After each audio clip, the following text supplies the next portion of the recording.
ಎಲ್ಲರೂ ನಮಸ್ತೆ. BMI ಹೇಗೆ ಕಂಡುಹಿಡಿಯೋದು? BMI is equal to weight kgಯಲ್ಲಿ divided by height into height meters ಅಲ್ಲಿ is equal to ಎಕ್ಸಾಂಪಲ್ ಯಾವುದೋ ಒಂದು weight ತಗೊಂಡ್ರೆ 69 ಡಿವೈಡೆಡ್ ಬೈ 1.70 into 1.70 ಇವೆರಡನ್ನ ಮಲ್ಟಿಪ್ಲೈ ಮಾಡಿದ್ರೆ is equal to 69 divided by 2.89 ಬರುತ್ತೆ. ಮಲ್ಟಿಪ್ಲೈ ಮಾಡಿದ್ರೆ is equal to ಇವೆರಡನ್ನು ಡಿವೈಡ್ ಮಾಡಿದ್ರೆ 23.87 ಆನ್ಸರ್ ಬರುವಂಥದ್ದು.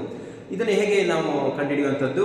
ಬಿಲೋ 16 ಅಂದರೆ severely underweight, 16 to 18.4 underweight, then 18.5 to 24.9 normal weight, 25 to 29.9 overweight, 30 to 34.9 moderately obese, 35 to 35.9 severely obese, above 40 ಇದ್ರೆ ಮಾರ್ಬಿಡ್ಲಿ obeys ಅಂತ ಆಗುತ್ತೆ. ಇಲ್ಲಿ ಯಾವ್ಯಾವ ರೀತಿಯಾಗಿ ನಮ್ಮ ಉತ್ತರನ ಅಲ್ಲಿ ತಗೊಂಡ್ರೆ ಯಾರು underweight, normal weight, overweight, obese ಯಾರು ಅಂತ ಕಂಡುಹಿಡಿಯೋ ಗೊತ್ತಾಗುವಂಥದ್ದು ಆಗುತ್ತೆ. ಸೊ ಧನ್ಯವಾದಗಳು.